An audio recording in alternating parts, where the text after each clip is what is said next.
세상의 마지막이 가까워질 때 과연 어떤 일이 일어날까요? 그때를 어떻게 준비하는 것이 지혜로운 것일까요? 예수 그리스도의 계시라. 이는 하나님이 그에게 주사 반드시 속히 될 일을 그 종들에게 보이시려고 그 천사를 그 종 요한에게 보내어 지시하신 것이라.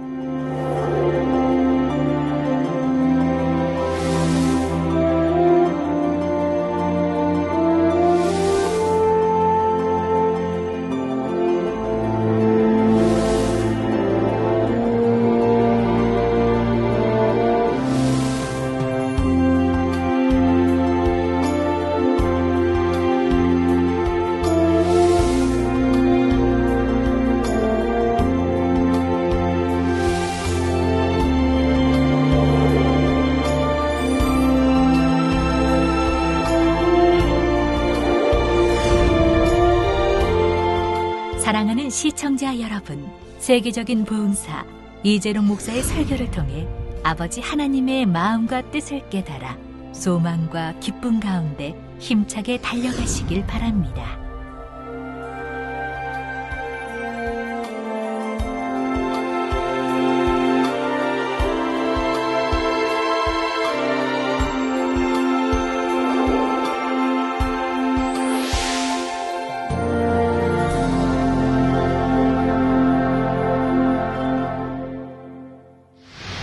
은혜 받으실 말씀은 요한계시록 10장 1절에서 11절 말씀입니다. 내가 또 보니 힘센 다른 천사가 구름을 입고 하늘에서 내려오는데 그 머리 위에 무지개가 있고 그 얼굴은 해 같고 그 발은 불기둥 같으며 그 손에 펴놓인 작은 책을 들고 그 오른발은 바다를 밟고 왼발은 땅을 밟고 사자의 부르짖는 것 같이 큰 소리로 외치니 외칠 때에 일곱 우레가 그 소리를 발하더라. 일곱 우레가 발할 때에 내가 기록하려고 하다가 곧 들으니 하늘에서 소리 나서 말하기를 일곱 우레가 발한 것을 임봉하고 기록하지 말라 하더라. 내가 본 바 바다와 땅을 밟고 섰는 천사가 하늘을 향하여 오른손을 들고 세세토록 살아계신 자 곧 하늘과 그 가운데 있는 물건이며 땅과 그 가운데 있는 물건이며 바다와 그 가운데 있는 물건을 창조하신 이를 가리켜 맹세하여 가로되 지체하지 아니하리니 일곱째 천사가 소리내는 날 그 나팔을 불게 될 때에 하나님의 비밀이 그 종 선지자들에게 전하신 복음과 같이 이루리라. 하늘에서 나서 내게 들리던 음성이 또 내게 말하여 가로되 내가 가서 바다와 땅을 밟고 섰는 천사의 손에 펴놓인 책을 가지라 하기로 내가 천사에게 나아가 작은 책을 달라 한즉 천사가 가로되 갖다 먹어버리라. 내 배에는 쓰나 내 입에는 꿀같이 달리라 하거늘 내가 천사의 손에서 작은 책을 갖다 먹어버리니 내 입에는 꿀같이 다나 먹은 후에 내 배에서는 쓰게 되더라. 저가 내게 말하기를 내가 많은 백성과 나라와 방언과 임금에게 다시 예언하여야 하리라 하더라. 사랑하는 성도 여러분, GCN 시청자 여러분, 이사야 55장 10절에서 11절에 보면 비와 눈이 하늘에서 내려서는 다시 그리로 가지 않고 토지를 적시어서 싹이 나게 하며 열매가 맺게 하여 파종하는 자에게 종자를 주며 먹는 자에게 양식을 줌과 같이 내 입에서 나가는 말도 헛되이 내게로 돌아오지 아니하고 나의 뜻을 이루며 나의 명하여 보낸 일에 형통하리라 말씀합니다. 또한 마태복음 5장 18절에도 진실로 너희에게 이르노니 천지가 없어지기 전에는 율법의 1.1획이라도 반드시 없어지지 아니하고 다 이루리라 했지요. 이러한 말씀처럼 하나님의 말씀은 반드시 이루어집니다. 성경의 선민 이스라엘에 대해 예언해 놓은 말씀들도 지금까지 정확하게 성취되어 왔습니다.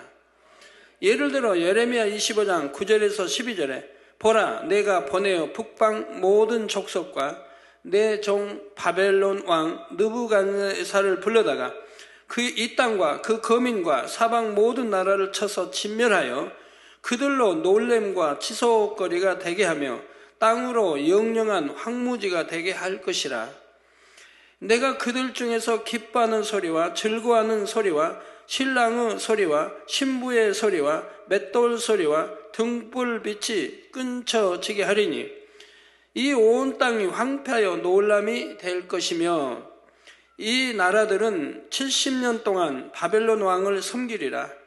나 여호와가 말하노라. 70년이 마치면 내가 바벨론 왕과 그 나라와 갈대아인의 땅을 그 죄악으로 인하여 벌하여 영영이 황무케 하되 했지요. 이 말씀에는 여러 가지 예언이 담겨 있습니다. 남유다가 바벨론의 느부갓네살에 의해 멸망할 것을 말씀하고 있지요. 또한 유다 백성들이 바벨론의 포로가 되어 70년 동안 그들을 섬길 것을 예언했습니다. 70년이 차면 바벨론이 망할 것도 예언하였지요.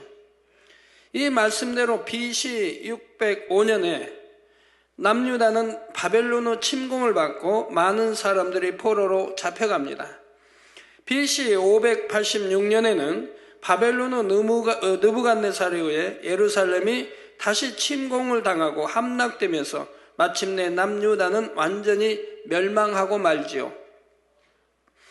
그 강대하던 바벨론도 BC 539년에 페르시아에 의해 멸망하고 맙니다. 이때 그동안 바벨론의 포로로 잡혀있던 유다 백성들이 70여 년 만에 다시 고향 땅으로 돌아오지요. 바벨론의 침략으로 인해 회파되었던 예루살렘의 성전도 BC 516년에 다시 지어집니다.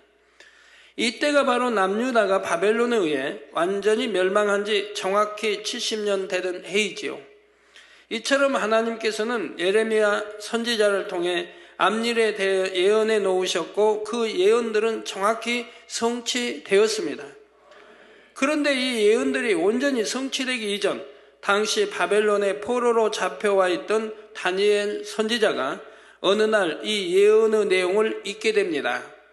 그러면서 자기 민족에 대한 하나님의 계획하심을 깨닫게 되지요.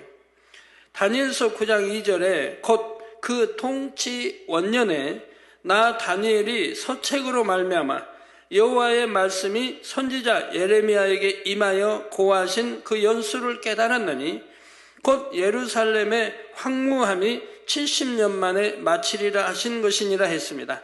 이 얼마나 기쁜 소식입니까? 이제 얼마 있으면 곧 70년의 기한이 차고 자기 민족이 풀려나게 되었으니 말입니다. 그런데 다니엘 선지자는 이것을 깨닫고 마냥 기뻐하고만 있었던 것이 아닙니다. 오히려 이어지는 3절에 보면 내가 금식하며 베옷을 입고 죄를 무릅쓰고 주 하나님께 기도하며 간구하기를 결심하고 말씀한 대로 하나님 앞에 회개의 기도를 드리지요. 백성들의 죄를 자신이 대신 자복하며 하나님의 언약이 이루어지기를 간구했던 것입니다. 이는 다니엘 선지자가 누구보다도 영계의 법칙을 잘 알았기 때문이지요. 에스겔 36장 36절에서 37절 말씀 중에 보면 나 여호와가 말하였으니 이루리라. 나 주 여호와가 말하노라. 그래도 이스라엘 족속이 이와 같이 자기들에게 이루어 주기를 내게 구하여야 할지라 하신 내용이 나옵니다. 즉 하나님께서 이루어 주시겠다고 약속을 했습니다. 그러니까 하나님이 주시겠다고 했으니까 이제 됐다라고 있으라는 게 아니죠. 이제는 또 그 이룰 때까지 기도하라고 말씀하시는 것이죠. 하나님께서 약속해 주셨다 해도 사람 편에서 그 약속이 성취될 수 있도록 공의에 합당한 그릇을 준비해야 하는 것입니다. 하나님께서 이루어 주신다 했으니 우리는 가만히 있어도 저절로 다 되겠지 이렇게 생각해서는 안 되지요. 다니엘 선지자는 이러한 공의를 잘 알았습니다. 혹여라도 아직까지 자기 백성들에게 죄의 담이 남아있으면 안 된다는 것을 알았지요. 왜 나라가 멸망할 수밖에 없었고 많은 백성들이 포로가 되었는지를 깨달아 회개하여 그 죄의 담을 철저히 헐어야만 했습니다. 여러분들도 마찬가지입니다. 십계명에도 보면 조상의 죄가 3, 4대까지 이르지 않습니까? 그럼 조상들이 심한 우상을 섬겼다고 하면 이제 그걸 아는, 진리를 아는, 하나님 말씀을 아는 자녀 때 와서는 어찌해야 되겠습니까? 철저히 조상이 지은 하나님을 대적한 이러한 죄들을 금식하고 기도하며 다 풀어나가야 하는 것이죠. 그래서 조상으로 이어진 끈들을 끊어내야 하는 것입니다. 그래야 모든 연단이 빨리 끝나지요. 그래서 다니엘 선지자는 자신이라도 대신 금식하며 베옷을 입고 죄를 무릅쓴 채 여호와 하나님 앞에 회개하며 기도했던 것입니다. 여기에 나오면 이렇게 금식하며 베옷을 입고 죄를 무릅쓴 채 회개했다는 것은 오늘날로 말하면 통에 자복했다는 거예요. 눈물, 콧물을 흘리며 통에 자복했다는 것입니다. 여러분 누구나 통에 자복이 나오면 눈물, 콧물이 나와요. 콧물도 그냥 콧물이 아니에요. 뭐 덩어리 같은 콧물이 막 쏟아져 나와요. 어디서 그렇게 많이 만들어 나오는지 신기할 정도로 계속 나오는 거 봅니다. 통에 자복하는 동안은 몇 시간 흐르면 몇 시간 나와요. 참 신기하죠. 어디서 그렇게 많이 만들어 나오는지. 통에 자복해 본 분들은 하나같이 다 아시는, 체험해 본 것이죠. 우리는 이러한 다니엘 선지자의 모습을 통해 응답받기 위한 공의의 법칙을 깨달아야 합니다. 또한 믿음이 무엇인지를 깨달아야 하지요. 내 믿음으로 되라. 그럼 내 믿음대로 되는 건 절대적이에요. 또 할 수 있거든요. 무슨 말이냐. 믿는 자에게 능치보다는 없다. 불가능이 없다는 절대적이에요. 그 말씀대로 되어지는 거예요. 믿는 자에게는 이런 표적이 따르려니 마가복음에 16장 말씀했으면 그대로 따라요. 여러분 따르지 않습니까? 여러분 성도님들은 참으로 믿기 때문에 따르지 않습니까? 말씀대로 살기 때문에 따르지 않습니까? 근데 오늘날 수많은 사람들이 이런 말씀을 가리키긴 하지만 따르지 않는다 이 말입니다. 왜 믿습니다 해도 응답이 안 됩니까? 왜 역사가 안 따릅니까? 입술의 기도는 항상 천지전능하신 하나님, 만군의 여호와 하나님이라고 기도하고 생사복을 주관하시고 역사를 주관해 가시고 뭐 병원의 병원장이 되시고 다 이렇게 기도는 하면서 어찌하여 아프면 세상 병원에 가야 되고 왜 하나님 병원장이라고 하시면서 하나님께는 의지하지 못하고 왜 하나님은 천지전능하시다고 하시면서 왜 하나님께 맡기지 못하고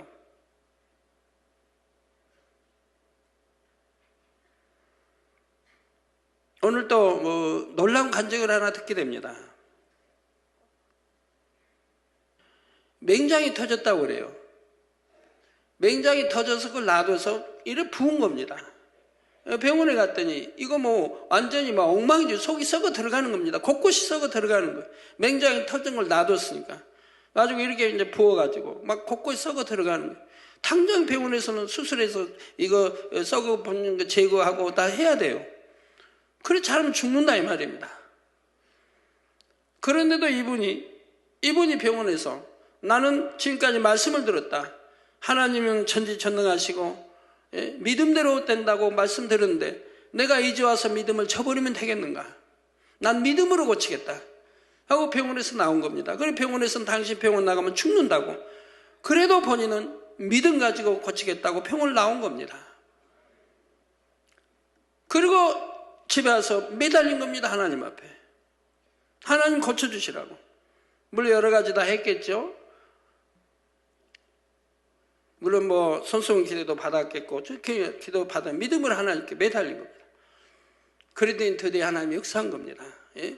정말 그 정도면 죽을 수밖에 없는 거예요. 당장 수술하고 당장 다 썩은 거 잘라내고 다 해야 된다 이 말입니다. 너무 위급한 상황인 거예요. 그런데도 나온 거예요. 병원에서. 하나님은 천지전능하시니 내가 하나님 앞에 치료받겠다고 나와서 기도한 겁니다. 그 믿음으로 기도받고요. 그런데 하나님이 역사를 해가지고 깨끗하게 치료가 됐다는 거예요. 이 얼마나 놀라운 간증이에요. 믿음인 겁니다. 믿음이 있다면 죽은 자도 죽을 자도 살아나고 죽은 자도 살아나는 겁니다. 수없이 체험해보지 않습니까? 그러나 내가 믿지 못하고 세상에 의존하기 때문에 치료받지 못한 분들이 얼마나 많이 있습니까?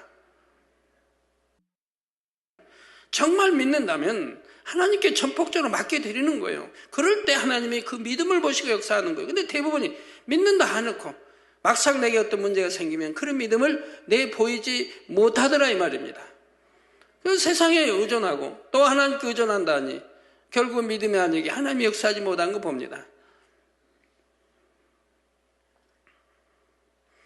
그래서 하나님께서 아무리 약속의 말씀을 주셨다 해도 죄의 담이 남아있으면 응답해 주실 수가 없습니다. 그러므로 하나님의 언약의 말씀을 믿는다면 가만히 앉아서 기다리기만 해서는 안 되지요. 응답받기에 합당한 그릇을 만들어야 합니다. 그것이 참 믿음입니다. 그래서 늘 여러분 말씀드리지 않습니까? 어떻게 하면 응답받을 수 있는 그릇인지, 어떻게 우리가 그릇 준비해야 되는지, 어떻게 하면 응답받는지, 어떻게 하면 가난도 참 물러가고 부유케 되는지, 어떻게 하면 재앙 안 만나고, 어떻게 하면 사고 안 만나고, 어떻게 하면 가정이 복음화되고 핍박받지 안 하고, 어떻게 하면 참 건강하게 살 수 있는지 이렇게 다 말씀으로 가르치지 않습니까? 늘 가르쳐 드린다 이 말입니다. 그래서 그릇 준비하면 된다고. 그릇 준비하면. 믿기 때문에 변화되려고 노력해서 응답의 그릇을 준비하는 것이지요. 성도 여러분, 다니엘 선지자가 이처럼 영계의 공의의 법칙을 깨달아 하나님 앞에 기도할 때 하나님께서는 그의 기도를 들으셨습니다. 그리고 앞일에 대한 큰 비밀까지도 알려주셨지요. 다니엘이 어려서부터 그렇게 하나님 말씀대로 살았는데 다니엘이 죄를 지었겠습니까? 아니지만 백성들의 지은 죄를 본인이 지은 죄처럼 본인이 이렇게 참 금식하고 회개하는 걸 보게 됩니다.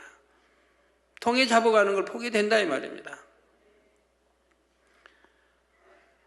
그러므로 하나님이 얼마나 기뻐하셨으면 앞일에 대한 큰 비밀까지도 알려주고 계십니다. 에레미야 33장 3절에 너는 내게 부르짖으라.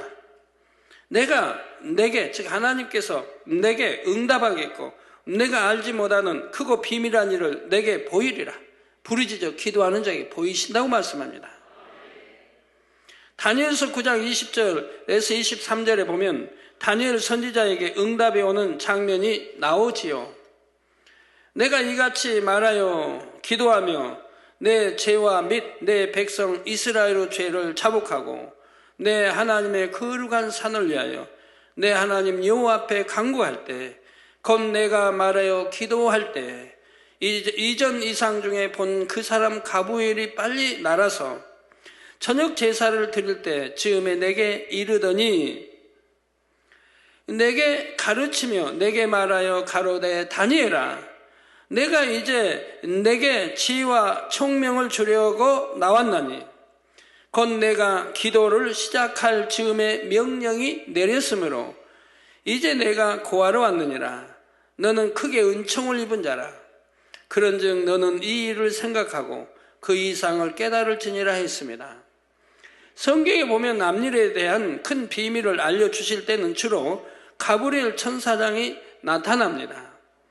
누가복음 1장 19절에는 천사가 대답하여 가로되 나는 하나님 앞에 섰는 가브리엘이라.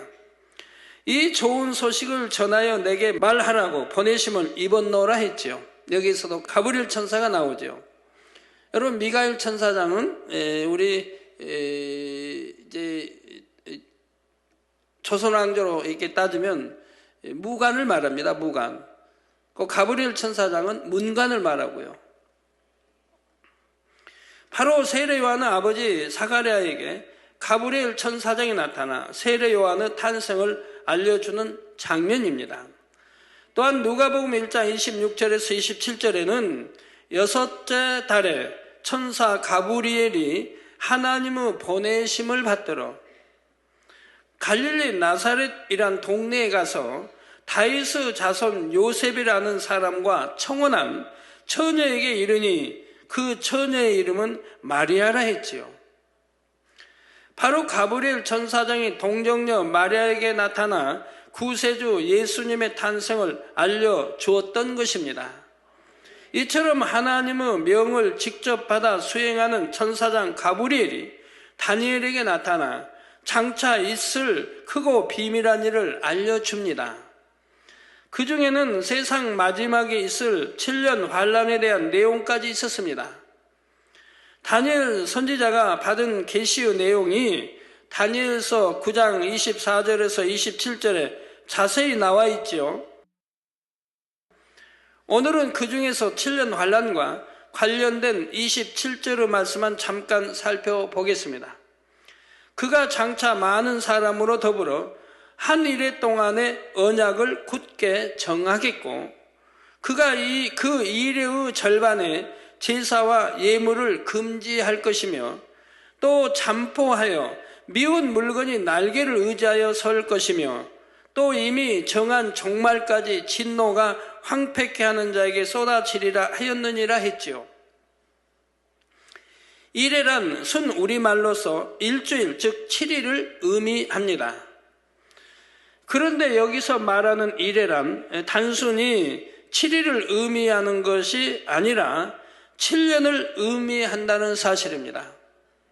하루를 1년으로 계산하는 것이지요. 민수기 14장 34절에 보면 왜 하루를 1년으로 계산하는지를 알 수가 있습니다. 너희가 그 땅을 탐지한 날수 40일의 하루를 1년으로 환산해요. 즉 40일 동안 탐지하겠죠. 그 하루를 1년으로 환산하여 그 40년간 너희가 너희의 죄악을 질지니 너희가 나의 실어버림을 알리라 하셨지요. 저 믿음으로 순종하지 못하고 불순종했기 때문에, 믿음을 내보이지 못하고 불순종하기 때문에 40년간의 그 이제 탐지할 수 있는 그 시간을 날 주신 것과 같이 이 40년 하루를 1년으로 계산해서 40년간을 광야에서 연단을 받도록 하셨다 이 말입니다. 왜? 하나님이 실어버리신 바 됐다 이 말입니다. 여러분 참 교회에서 교회 일을 한다든가 뭐 하는 여러분 가정도 일터 다 마찬가지입니다. 화평이 깨지면 하나님이 싫어하십니다. 화평이 깨지면 꼭 사단이 역사하기 때문에 하나님이 싫어하세요. 그 하나 되지 못하면 믿음으로 아멘 하고 나가야 되는데 하나 되지 못할 때 하나님이 실어버리신 바 되는 거예요. 그래서 하나님의 일함에 있어서 모두가 하나 돼서 아멘 하고 믿음으로 행해나가면 원수마귀 사단의 진이 깨어지고 분쇄되는데 하나님이 역사하시는데 그리 안 하면 하나님이 도와줄 수가 없는 거예요. 역사할 수가 없는 거예요. 오히려 하나님이 싫어하시게 되고 미워하는 바가 되게 되고요. 그래서 잘 진행돼야 할 일들이 막히게 되고 불통이 오고 하는 것을 늘 보게 됩니다. 가나안 땅을 정탐하고 돌아온 정탐꾼들 중에 여호수아와 갈렙을 제외하고는 모두 믿음의 고백을 하지 못했습니다. 이에 백성들도 함께 탄식하며 하나님 앞에 불평과 원망을 쏟아내지요. 이로 인해 이스라엘 민족은 가나안 땅을 탐지한 날수 40일에 대해 하루를 1년으로 계산하여 40년 동안 광야에서 유리하는 삶을 살게 됩니다. 바로 다니엘서에 기록된 일에 역시 이때의 하루는 1년을 의미하는 것입니다. 어느 때는 성경에 보면 천년이 하루같이, 하루가 천년같이 여기는 이런 장면도 있습니다. 이렇게 하루가 또 일에 또는 이렇게 하루를 또 1년으로 계산하는 이러한 것도 성경에 보면 곳곳에 기록되어 있기 때문에 여러분이 잘 이해를 하셔야 됩니다. 어느 때는 이렇게, 어느 때는 저렇게. 따라서 한 일에는 7년이 되고 이는 7년 환란의 기간을 의미하지요. 그러므로 27절의 내용은 한 일해 동안, 즉 장차 있을 7년 환란 동안 적 그리스도가 이스라엘 민족에게 행할 일을 예언한 내용입니다. 처음에는 적 그리스도의 세력이 이스라엘을 돕는 것처럼 가장하여 접근합니다. 왜요? 이스라엘이 필요하기 때문에요. 이스라엘 유대 민족은 전 세계에 퍼져 있고요.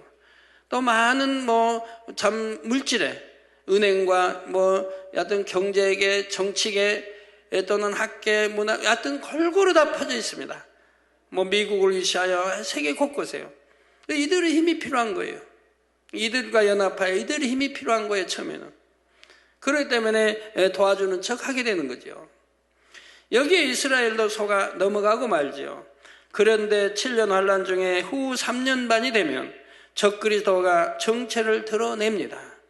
성전을 지어준다고 해놓고는 성전 안에 가증한 물건을 세워놓지요. 또한 본격적으로 이스라엘을 핍박합니다. 왜? 이제 이용할 대로 이용하고 나서 이제 이렇게 되어지는 거죠. 그가 그 이래의 절반에 제사와 예물을 금지할 것이며 또 잠포하여 미운 물건이 날개를 의지하여 설 것이라는 말씀이 바로 이러한 상황을 설명하는 것입니다. 하나님의 성전을 지어준다 하고 지어놓고 그리고 그 안에 이제 우상이 들어선다 이 말입니다. 그러니 속았다는 걸 알게 된다 이 말입니다. 이스라엘은 통곡에서 늘 통곡하는 게 뭡니까? 하나님의 성전을 원하죠. 해파돼버린 하나님 성전이 다시 세워지를 원하는 겁니다. 근데 이것이 세워진다 이 말이에요.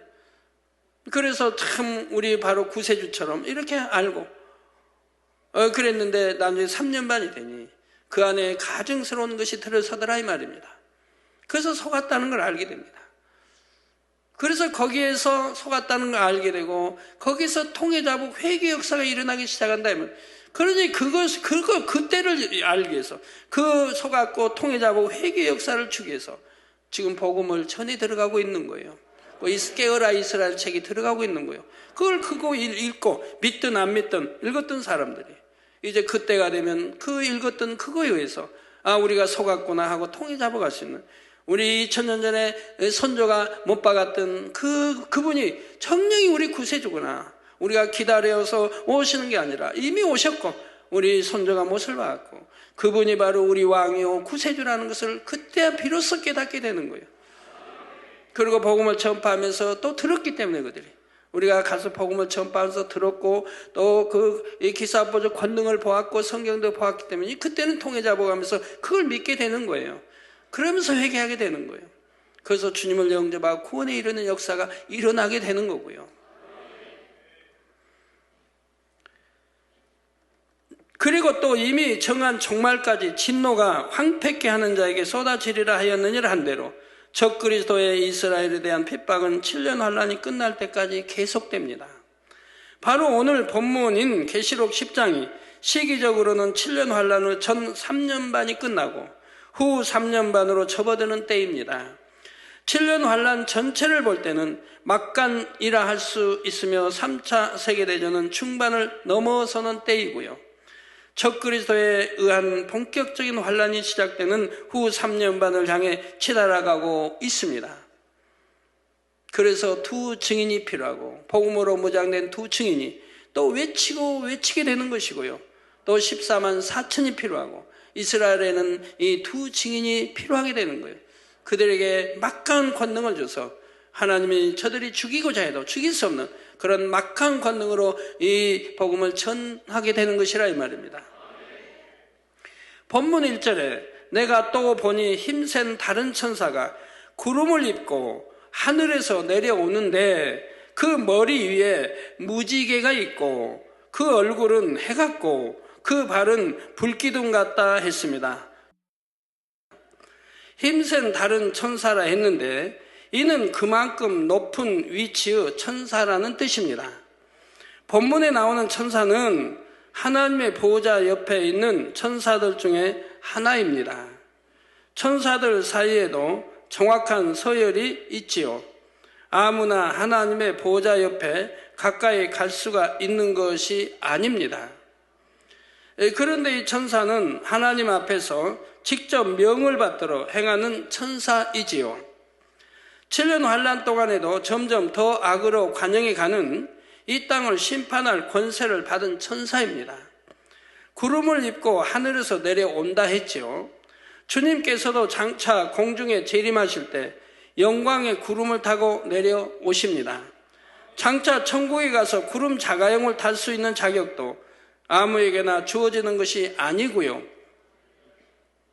이처럼 구름은 영광을 의미합니다. 이러한 구름을 입고 하늘에서 내려온다는 것은 하나님으로부터 직접 명을 받아 수행할 만큼 인정받는 높은 위치의 천사임을 말해주지요. 즉 아까 가브리엘 천사장도 하나님이 보내심을 벌어 나오지 않습니까? 하나님이 보내서 왔다 이 말입니다. 자, 그래서 그 머리 위에는 무지개가 있다 했습니다. 무지개는 약속의 증표입니다. 우리 하나님이 함께 하신다고 하는 약속의 증표입니다. 하나님께서 말씀하신 그대로 정확하게 심판이 이루어질 것을 의미합니다. 또한 무지개는 하나님의 보좌를 두르고 있지요.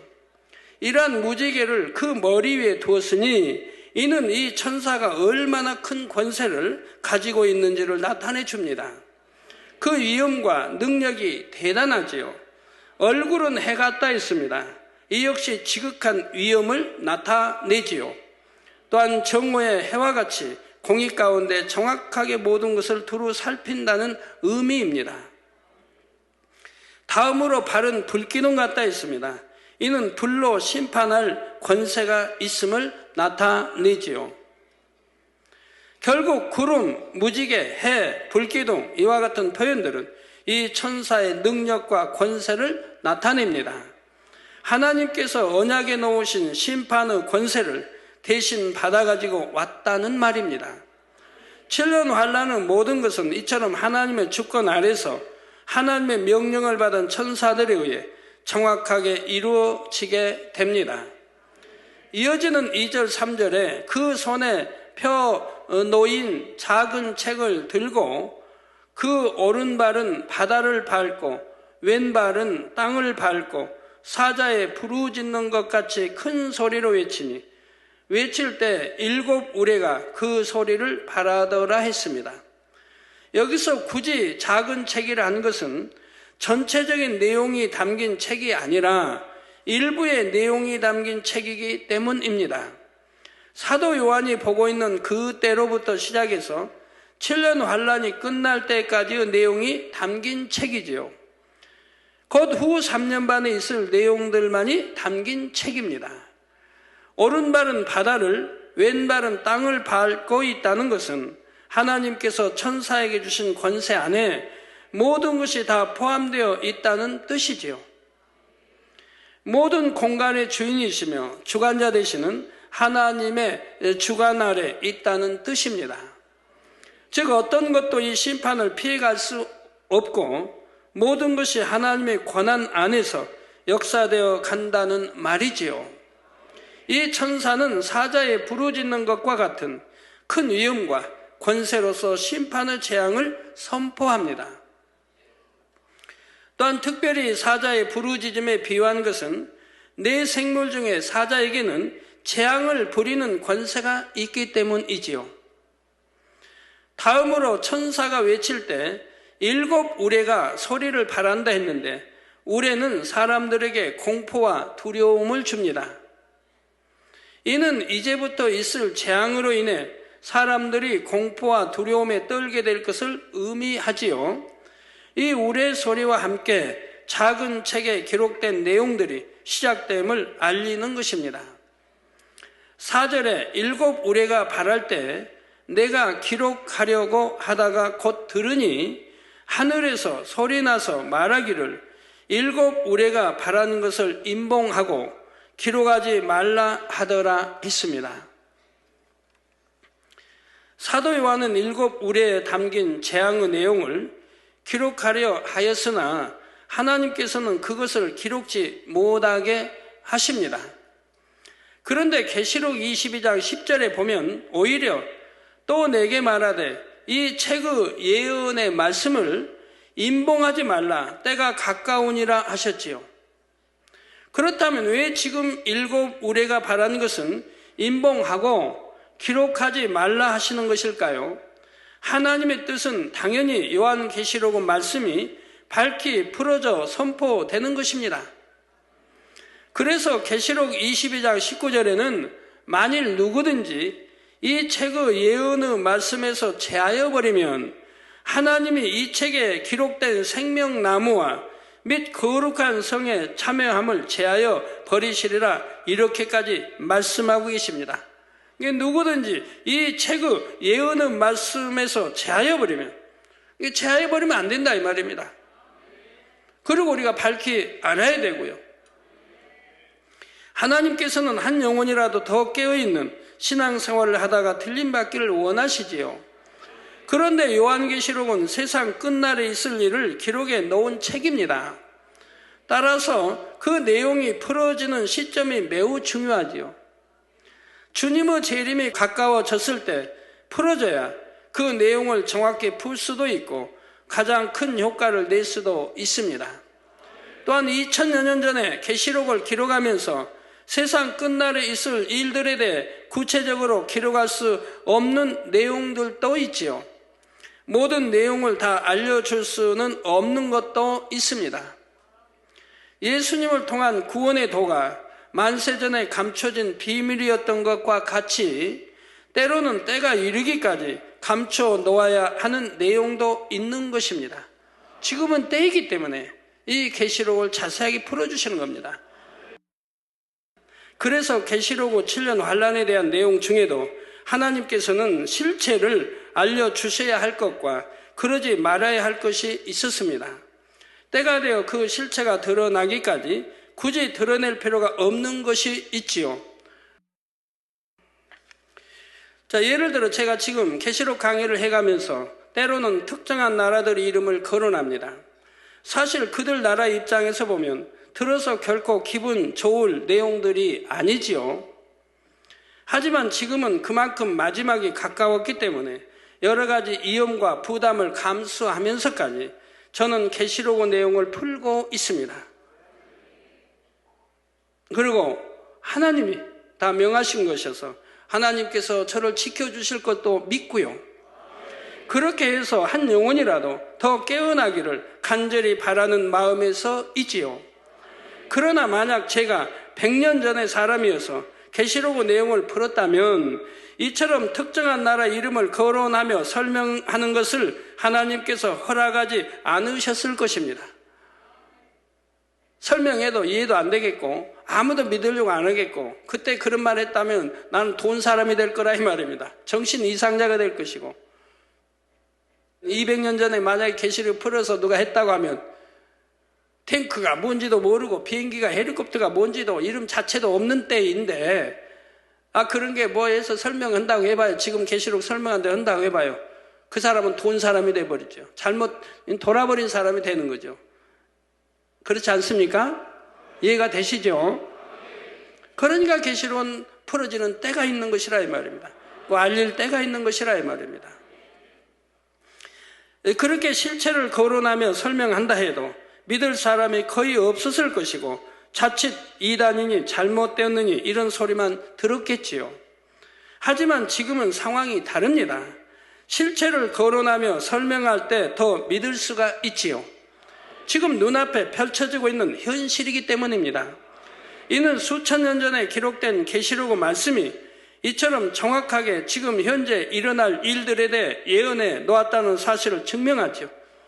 더군다나 이제 실제로 우리가 보이는 3차 대전 앞으로 쓰여질 이런 가공한 무기들이나 모든 것들이 우리가 다 본 바요. 알고 있는 것이기 때문에 이 계시록을 풀어나간다고 하면 오히려 은혜가 되고 믿음이 될 수 있는 것이라 이 말입니다. 그래서 지금은 때인 것이라 이 말입니다. 사도 요한이 우리의 소리가 바랄 때 들었던 내용을 굳이 기록하지 않도록 하신 이유도 마찬가지입니다. 미리 알려줘서 유익이 된다면 그렇게 하겠지만 그렇게 할 필요가 없지요. 어차피 때가 되면 그 실체들이 드러나고 모든 것을 알게 되기 때문입니다. 물론 실체를 언급하지 않았다 해도 깨어있는 사람들, 하나님과 교통하는 사람들은 이미 마음으로부터 느끼며 깨닫고 있습니다.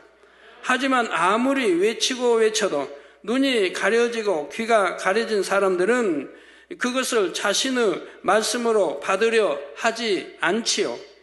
그래서 결국은 성경 말씀대로 흘러가는 것입니다. 제가 지금 설교하는 계시록 내용이 적그리스도의 세력들에게까지 왜 전해지지 않겠습니까? 전해지게 되고 그들도 듣게 되지요. 하지만 그들은 끝내 인정하려 하지 않고 받아들이려 하지 않습니다. 성경에 어디 적그리스도가 꼭 우리라고 했는가 하며 반발할 뿐이지요. 그러다가 결국 때가 되면 적그리스도로서의 활동해 가는 것이고요. 이것이 예정하시는 하나님의 섭리 가운데 앞으로 일어날 현실입니다. 성경 말씀이 그대로 이루어지는 것이지요. 그러므로 성경은 적그리스도가 누구인지 실체를 정확하게 기록하지 않은 것입니다.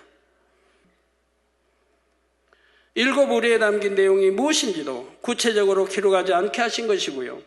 그때 가면 모든 사람들이 눈앞에 펼쳐지는 현실의 상황들을 보면서 이것이 7 우레소리에 담긴 내용이었구나 하며 밝히 알게 됩니다.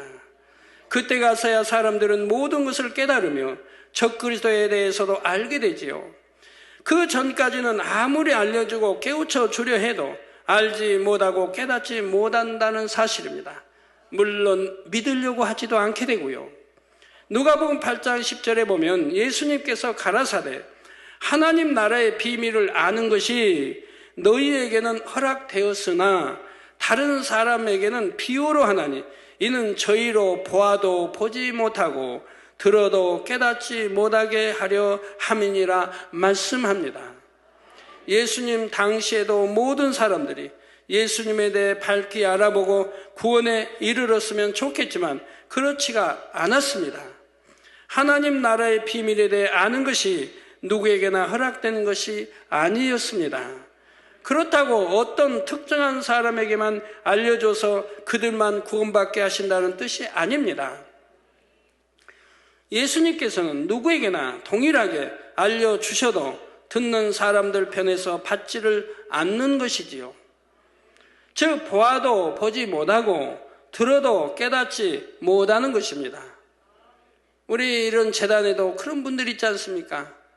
그렇게 많은 하나님의 기사 표적을 늘 보고 체험하고 또 권능을 보고 체험하는데도 저 수많은 사람이 간증하고 다 이렇게 하는데도 여기 여러분 중에 제 기도받고 치료받아 신앙생활하는 사람들 손 들어보라면 대부분이 다 들터인데 그렇게까지 하는데도 그런데도 믿지 못하고 의심하지 않습니까? 여러분 가족 중에 또 남편 되신 분은 짜고 한다고 그러고 그 수많은 수천 그 헤아릴 수 없이 치료받은 사람들이 뭐 잉태 뭐 온갖 것 다 그렇게 보아도 모른다 이 말, 들어도 모른다 이 말입니다. 보아도 보지 못하는 소경이고 들어도 듣지 못하는 기머거리인 것이죠. 분명한 모든 건 사실인데도 오늘날에도 이런 사람들이 얼마나 많습니까? 여러분 중에는 이런 사람이 결코 한 사람도 나와서는 안 될 것입니다.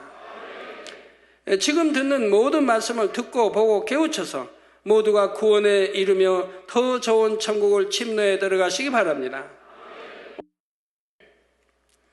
결론을 말씀드립니다. 사랑하는 성도 여러분, 성경 안에는 사실 많은 비밀들이 숨겨져 있습니다. 보통 사람들은 아무리 읽어도 깨닫지 못하는 말씀들도 많고 깨닫는다 하지만 실제로는 전혀 그렇지 않은 경우들도 많지요.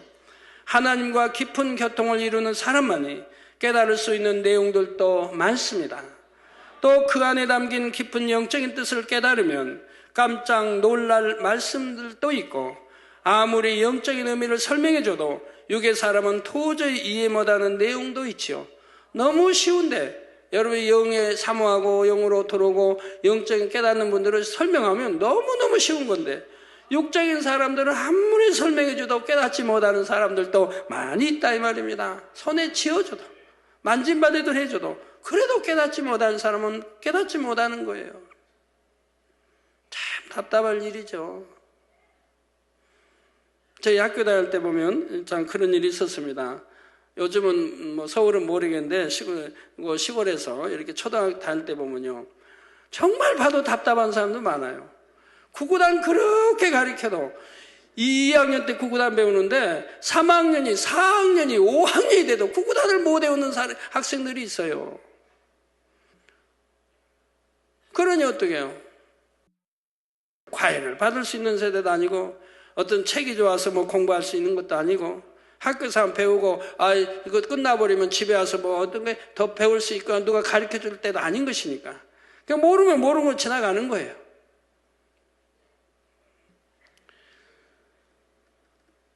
네, 영적인 것도 그래서 사모한 분들은 이제 영안이 열리고 영우세계 알고 이렇게 이해가 되는데, 육의 사람은 영 사모하지도 않고 들어가려고 안 하면 아무리 들어도 이해도 안 되고 모른다 이 말입니다. 그래서는 안 되죠. 사모하고 불같이 기도해서 영세계를 나도 알려고 해야 되고 결국은 또 들어가야 되는 거예요. 네, 오히려 육의 사람은 도저히 이해를 못하는 내용도 있죠. 오히려 오해해버리는 사람도 있을 수 있습니다. 그래서 베드로후서 3장 16절에 보면 또 그 모든 편지에도 이런 일에 관하여 말하였으되 그 중에 알기 어려운 것이 더러 있으니 무식한 자들과 굳세지 못한 자들이 다른 성경과 같이 그것도 억지로 풀다가 스스로 멸망에 이르느니라 하신 말씀도 있지요.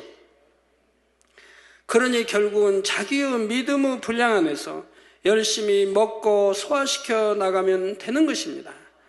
그러다 보면 깊은 영적인 말씀도 깨달아지는 더 깊은 영의 차원으로 들어가게 되지요. 점점 배워 들어가는 것이라 이 말입니다.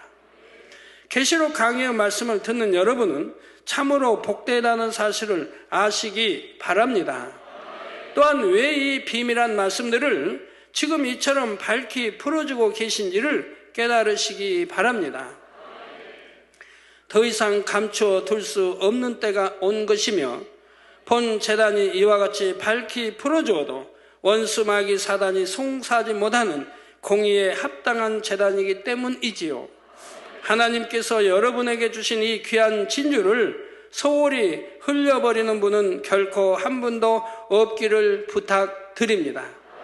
자신의 모든 소유를 팔아서 보화가 묻혀있는 밭을 샀던 지혜로운 사람처럼 여러분도 모든 소유를 팔아서 이 귀하고 복된 생명의 말씀을 얻으시기 바랍니다.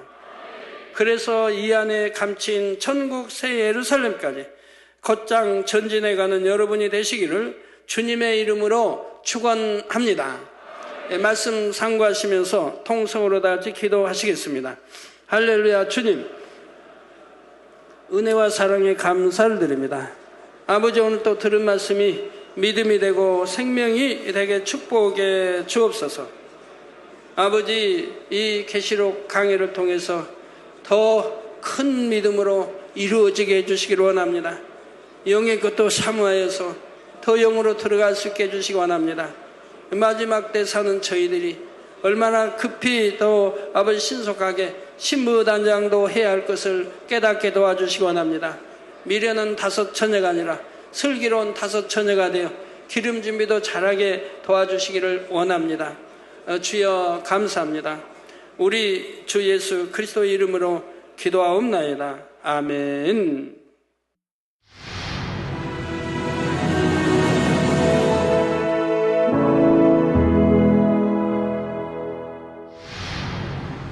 할렐루야. 전능하신 사랑의 아버지 하나님, 이 시간 기도 받는 모든 성도님들 위해 안수하여 주옵소서.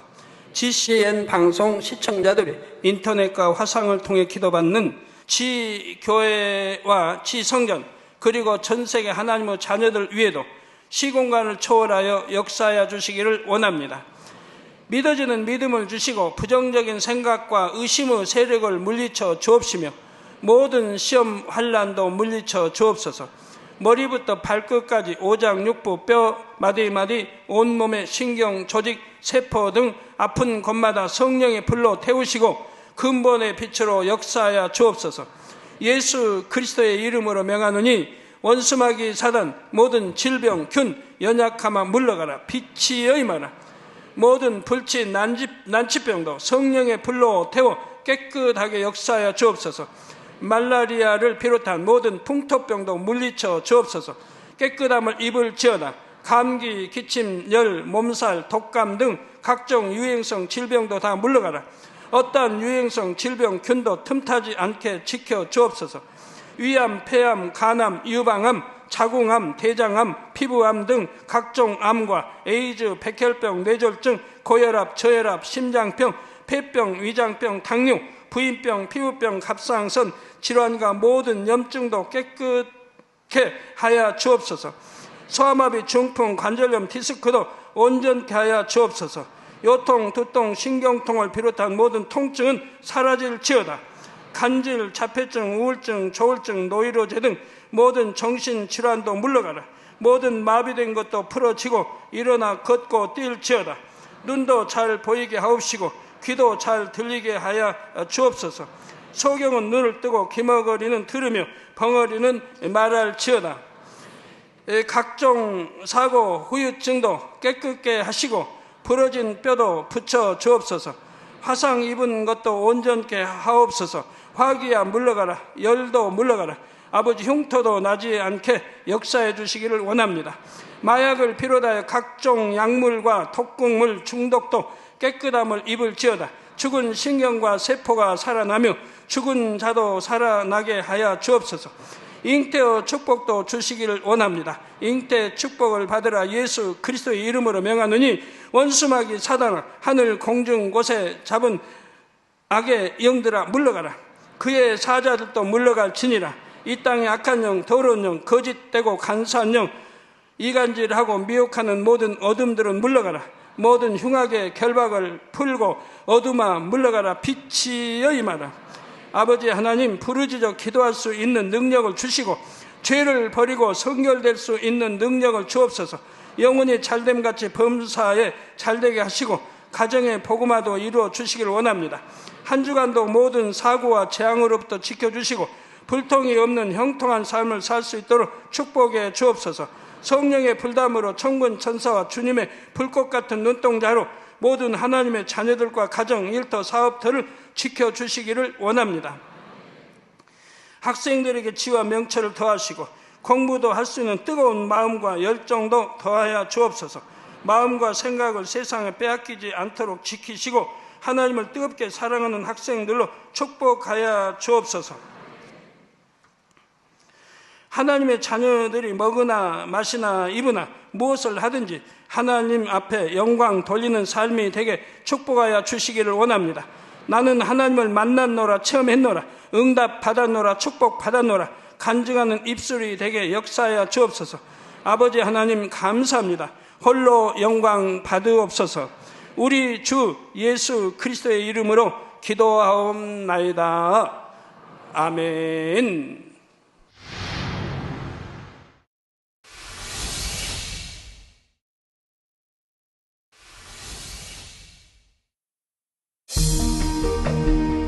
이 세상의 마지막이 가까워질 때 과연 어떤 일이 일어날까요? 그때를 어떻게 준비하는 것이 지혜로운 것일까요? 요한계시록에 그 해답이 담겨 있습니다. 마지막 때를 깨어 준비하며 신부단장할 수 있도록 마지막 때에 속히 되어질 일에 대해 세세히 기록한 요한계시록. 사랑하는 시청자 여러분, 세계적인 부흥사 이재롱 목사의 설교를 통해 들은 말씀을 지켜 행함으로 진정 복 있는 사람들이 되시길 바랍니다.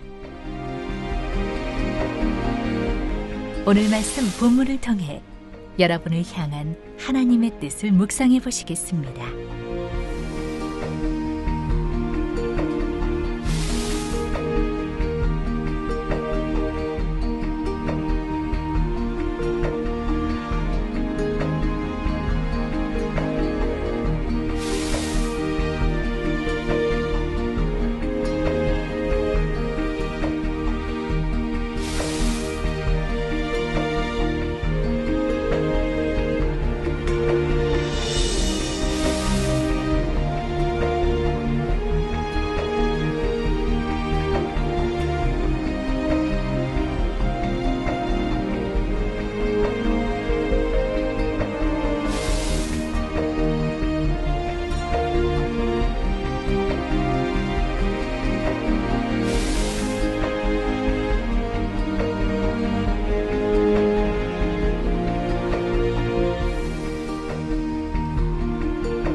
성경의 선민 이스라엘에 대해 예언해 놓은 말씀들도 지금까지 정확하게 성취되어 왔습니다.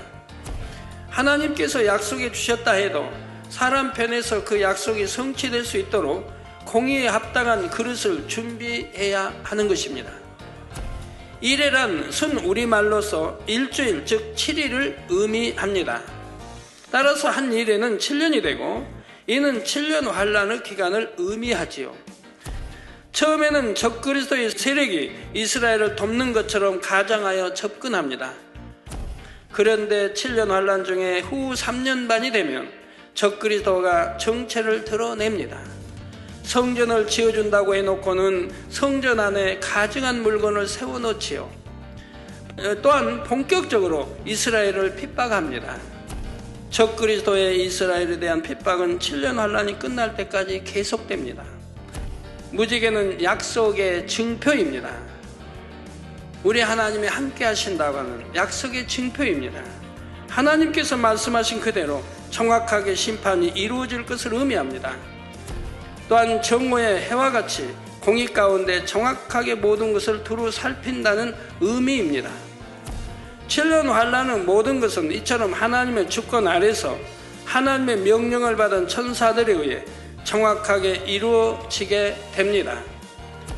요한계시록은 세상 끝날에 있을 일을 기록해 놓은 책입니다. 따라서 그 내용이 풀어지는 시점이 매우 중요하지요. 주님의 재림이 가까워졌을 때 풀어져야 그 내용을 정확히 풀 수도 있고 가장 큰 효과를 낼 수도 있습니다. 하나님 나라의 비밀에 대해 아는 것이 누구에게나 허락되는 것이 아니었습니다. 즉 보아도 보지 못하고 들어도 깨닫지 못하는 것입니다.